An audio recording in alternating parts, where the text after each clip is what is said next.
Hoy vamos a viajar en el tiempo, pero no en una máquina del tiempo, no, sino que a través de la historia de la física. Hoy vamos a descubrir cómo los humanos pasamos de observar estrellas a describir teorías que describen los átomos e incluso universos paralelos. Vamos a partir desde la antigua Grecia hasta las nuevas ideas físicas modernas de hoy en día. Comencemos.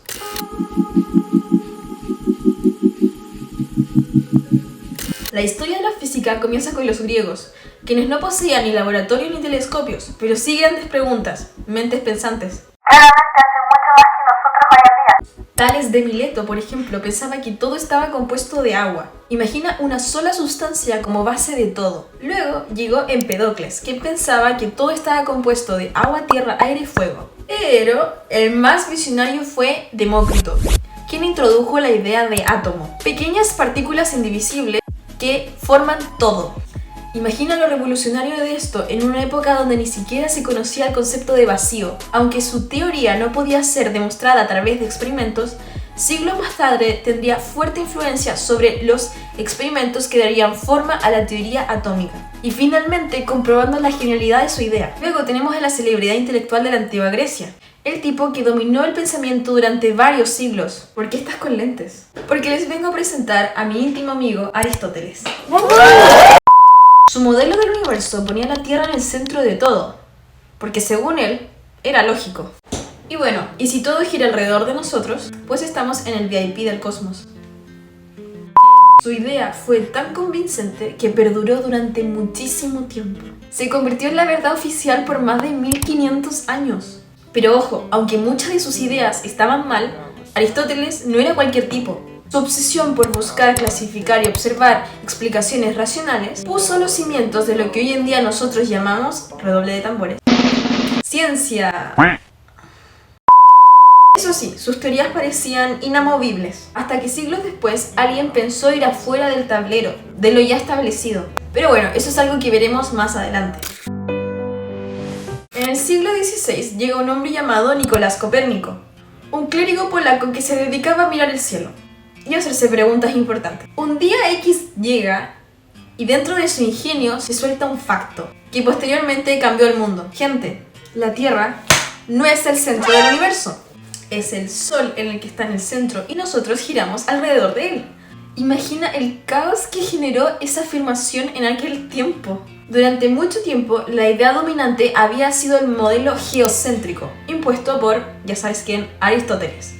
Y Ptolomeo, colocaba la Tierra en el centro del universo. Pero Copérnico dijo, no amigos, tenemos un modelo mucho más elegante que pone al Sol en el centro y la Tierra orbitando alrededor de él. El modelo heliocéntrico fue el comienzo de la revolución científica. Claramente no fue fácil. Publicar algo así en aquel tiempo era jugar con fuego, porque la iglesia obviamente no estaba muy contenta con que le cambiáramos su narrativa cósmica. Pero espérate, porque entra en escena Galileo Galilei, que llevó las ideas de Copérnico a otro nivel. Galileo era un genio con los telescopios.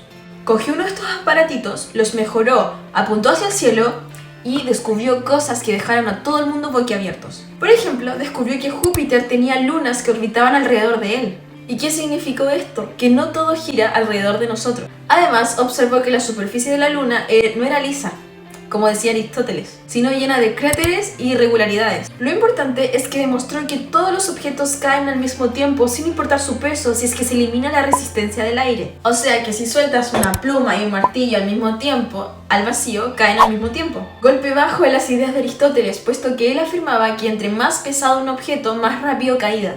Pero claro, las ideas revolucionarias siempre traen problemas. Galileo fue juzgado por la Inquisición por apoyar el modelo heliocéntrico. Aunque lo obligaron a retractarse, sus ideas ya habían generado impacto en la sociedad. Y ahora viene Isaac Newton, el hombre que convirtió la física en una ciencia exacta. Newton no solo construyó sobre las ideas de Copérnico y Galileo, sino que también las elevó a un siguiente nivel. Todo empezó con una pregunta aparentemente simple. Aunque él no solo explicó las caídas de las manzanas, sino que también por qué nosotros orbitamos alrededor del Sol o por qué la Luna nos escapa de la Tierra. Su principio matemática básicamente son el manual de instrucciones del universo clásico, y en ellas estableció sus 3 leyes de movimiento. Primera ley: un objeto en reposo permanece en reposo, y un objeto en movimiento continúa en movimiento a no ser que algo lo detenga. Básicamente los objetos son vagos por naturaleza. Segunda ley: la fuerza es igual a la masa por aceleración. O sea que algo like this. Con esto explicó por qué los objetos se mueven cuando aplicamos fuerza. Y la tercera ley, para cada acción hay una reacción igual y opuesta. Es decir, que si golpeas la pared, te devuelve el golpe, aunque siempre gana la pared. Y como guinda del pastel, la crème de la crème, Newton formuló la gravitación universal. Cada objeto en el universo atrae a cada otro objeto con una fuerza proporcional a sus masas e inversamente proporcional al cuadrado de la distancia entre ellos. Solo concentrémonos en la parte de que los objetos se atraen por la masa. Con esto explicó las caídas de las manzanas y los movimientos de los planetas en órbitas. La física ya no solo era observación y especulación, se había convertido en una ciencia matemática, precisa, capaz de predecir el movimiento de las cosas. Fue un antes y un después, una auténtica revolución. Así que gracias a Copérnico, Newton y Galileo, la humanidad dejó de ver el universo como algo estático, para entenderlo como un sistema dinámico, gobernado por leyes universales. Con las bases que dejó Isaac Newton, la física clásica vivía en su época dorada. Podíamos entender cómo se movían los planetas, por qué los objetos caían al suelo y cómo las fuerzas interactuaban con nuestro mundo. Pero el siglo XIX trajo una oleada de cosas, muchísimos avances que llevaron a la física a otro nivel. Primero, entremos en el mundo del electromagnetismo. Durante mucho tiempo, la electricidad y el magnetismo se veían como algo completamente distinto y separado. Fenómenos distantes. Pero entonces apareció Maxwell, un genio escocés, que decidió unirlos por medio de un conjunto de ecuaciones. Estas ecuaciones, conocidas como las ecuaciones de Maxwell, no solo describen cómo se comportan los campos electromagnéticos, sino que también revelaron algo increíble. La luz es una onda electromagnética. ¿Qué significa esto? Que el mismo fenómeno que ocurre en un imán o en una chispa es responsable de la luz que vemos. Las ondas de radio que escuchamos, los rayos X que usamos en medicina, todo, absolutamente todo, forma parte del mismo espectro electromagnético.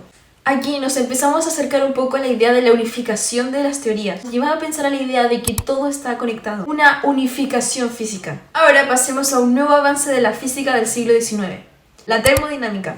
Aquí es donde entran tipos como Carnot, Clausius y Kelvin, quienes sentaron las bases de este campo. Primero tenemos a Carnot, quien se preguntó cómo podemos hacer máquinas más eficientes para transformar el calor en trabajo, en el contexto histórico de la Revolución Industrial. Carnot desarrolló el concepto de ciclo de Carnot. Aunque en la práctica ninguna máquina puede ser tan eficiente, este modelo nos dio una idea de los límites de la eficiencia calórica y térmica. Clausius, quien introdujo el concepto de entropía. ¿Entro qué? Entropía. Esa medida de cuán desordenado está un sistema. Clausius nos enseñó que en cualquier sistema normal, el desorden del universo siempre gana. En otras palabras, no podemos volver el reloj atrás de manera perfecta. Es como un vaso que se rompe, puedes intentar repararlo, pero no va a ser lo mismo. Ese principio, conocido como la segunda ley de la termodinámica, nos da una de las ideas más profundas y perturbadoras de la física. El universo tiende al caos. Y no podemos olvidarnos de Lord Kelvin, quien definió la temperatura absoluta y ayudó a formalizar las leyes de la termodinámica. Gracias a estas ideas entendimos cómo funcionaban las máquinas, cómo se transforma la energía y por qué hay límites fundamentales de su uso. No podemos convertir todo el calor en trabajo, siempre hay una pérdida. Estos avances no solo explicaron cómo funcionan las máquinas a vapor, sino que también nos hicieron reflexionar sobre el futuro del universo. Si todo queda en desorden, ¿qué nos espera al final de los tiempos? Spoiler, hablaremos de eso más adelante. Los físicos estaban creando un marco sólido para entender el mundo. Era una época de confianza, donde parecía que todo podía explicarse a través de las leyes de la física clásica. Sin embargo, había problemas, pequeñas anomalías que no encajaban. Y estas grietas en la física clásica abrirían las puertas a una nueva ciencia. Aquí es donde la física pasa a ser de simplemente interesante a locamente fascinante. A principios del siglo XX, algo increíble ocurrió. Las bases sólidas de la física clásica comenzaron a tambalearse. Y fue porque los científicos empezaron a mirar más de cerca, tanto lo más grande como lo más pequeño del universo. Se cayó. En 1905, Albert Einstein publica su teoría de la relatividad especial. Y de repente, tiempo y espacio, estos conceptos que parecían inmutables y que no se cambian, comenzaron a transformarse.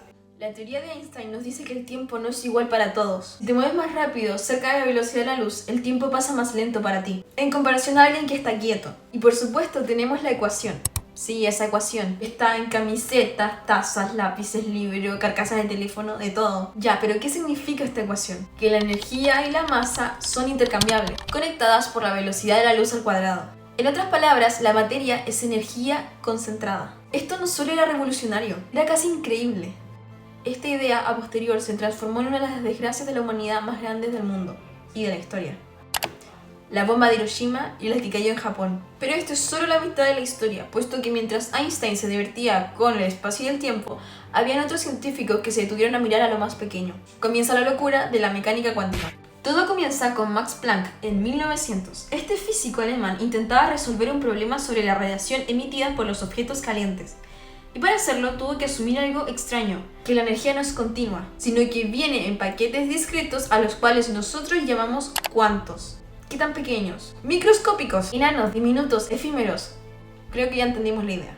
Planck estaba tan impresionado por este descubrimiento que ni siquiera él creía en su propia teoría. Pero este fue el inicio de la mecánica cuántica, la rama de la física que describe cómo funciona el mundo a escalas subatómicas. Ahora les traigo a Niels Bohr, quien construyó un modelo revolucionario del átomo.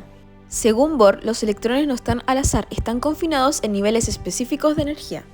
Los electrones no se mueven de un nivel a otro de forma continua, no, saltan. Literalmente aparecen en un nivel y saltan a otro. Este modelo explicó por qué los átomos emiten luz, en colores específicos, y abrió la puerta a entender la química y la física moderna. Pero aún no hemos terminado con esto. A medida que se metían más científicos en el tema de la mecánica cuántica, las cosas se ponían aún más raras.